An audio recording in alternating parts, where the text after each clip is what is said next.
ሚስትህን ስትገባ ያለ ሀፍረት ነው የምናገረው እኔም ባለ ትዳር ስለሆነ ግንባሯን ሳማት ግንባሯን በላት አላልኩ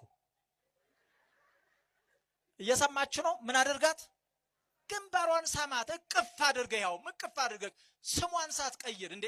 ስሟ ደመቁ ወይም ደግሞ ቤተልሔም ከሆነ ቤተልሔም ብለህ አይደለም የምትጠራት የኔ ፍቅር የኔ ቆንጆ ብለህ ነው የምትጠራት እቅፍ አድርገህ ትላንትና 18 ዓመት የ20 ዓመት ልጅ እያለች እንቡጥ እያለች የወደድካት ሴት ዛሬ አንተን ልጆች ስትታቀፍና አንተ ስላልተመቻት ከስታ ጠቁራ ሊሆን ይችላል ነገር ግን ማሰብ ያለብህ የትላንትናዋን ውበት ነው ዛሬ ወጣቱ ነው ያያት ሴት ነገ እንደናቷ ልትከሳ ትችላለች ልታረጅ ትችላለች እድሜ ይስጣት ነገር ግን ፍቅር እስከምን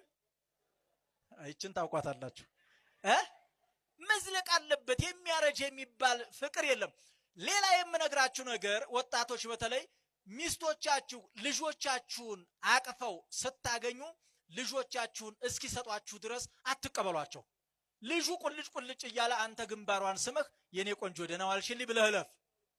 ልጁን ብቻ ተቀብለሃት ከሄድክ ለልጁ ብሎ ነው እንጂ እኮ የሚያኖረኝ የኔ ነገር አልቆለታል ልትልክ ትችላለህ እኛ ጋር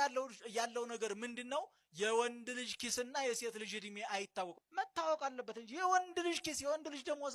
አይታወቅም የሚባል ነገር ይሄ ጅል አባባል ነው ተወቅ እንጂ ራሴን ሰጥቻት በደሞዝ እከራከራለሁ እንዴ ይላል ሌላ የምነግራችሁ ነገር አንደኛ ቆሮንቶስ ምዕራፍ 7 ቁጥር 5 ላይ ነውና እርስ በርሳችሁ አትከላከሉ የሚለው የሴትና የወንድ ጉዳይ ብቻ አይደለም እንዴ ገንዘብን መከልከል የለባትም እኮ የሰማችሁ ነው የሴትና የወንድ ጉዳይ ብቻ አይደለም መከልከል የሌለባት ገንዘብ መከልከል የለባትም ፍቅር መከልከል የለባትም በነገራችን ላይ እንደው ዝም ብለን ሂደን አልጋ ላይ ተዘርረን ብናድር ምን ዋጋ አለው